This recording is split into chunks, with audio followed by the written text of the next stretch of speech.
ఈరోజు నేను చెప్పే విషయాన్ని మీరు శ్రద్ధగా విని గ్రహించి దాన్ని అంగీకరించగలిగితే మీ జీవితంలో ఉన్న చాలా సమస్యలకు మీకు పరిష్కారం దొరుకుతుంది.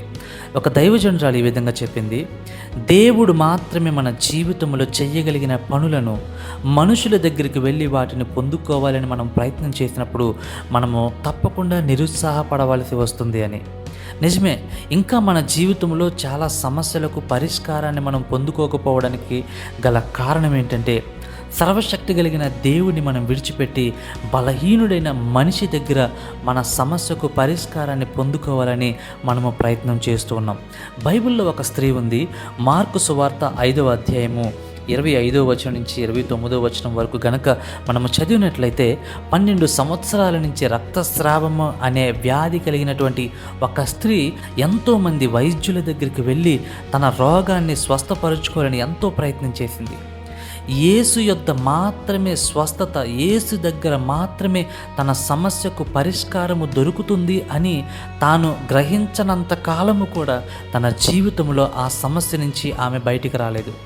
ఈ రోజున నా జీవితంలో కూడా ఆమెకు రక్తస్రావము అనేది తన సమస్య అయితే, నీకున్నటువంటి సమస్య ఏంటి?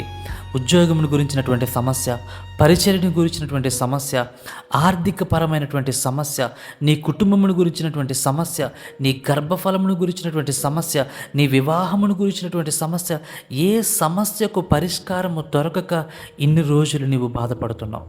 ఒకవేళ దానికి గల కారణము దేవుని దగ్గర నీ సమస్యకు పరిష్కారాన్ని పొందుకోవడానికి ప్రయత్నం చేయకుండా మనుషుల దగ్గర ప్రయత్నం చేస్తున్నావేమో. 12 సంవత్సరాలు ఈమె తన జీవితాన్ని ఎంతో నష్టపరిచేసుకుంది.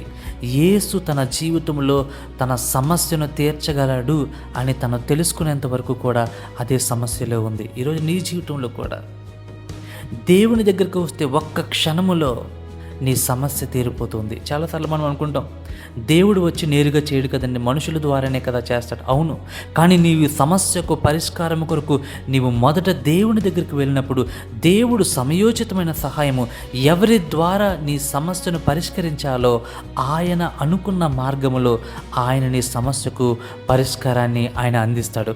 ఒకవేళ ఇది నువ్వు గ్రహించకపోతే ఆమె జీవితంలో జరిగిన నష్టమే నీ జీవితంలో కూడా జరుగుతుంది. ఆమె తన సమయమును, తన బలమును, తన ధనమును కూడా కోల్పోయింది, నష్టపోయింది, ఇంకా బలహీనురాలైపోయింది. నీ జీవితంలో కూడా దేవుని దగ్గర మాత్రమే నీ సమస్యకు అది జవాబు దొరుకుతుందని కనుక నువ్వు గ్రహించకపోతే నువ్వు ఇంకా దిగజారిపోతావు. అయితే నీవు అలాగ వెళ్ళటం దేవునికి ఇష్టం లేదు. నీ సమస్యకు, నీ ప్రతి సమస్యకు యేసు యొక్క పరిష్కారము దొరుకుతుంది.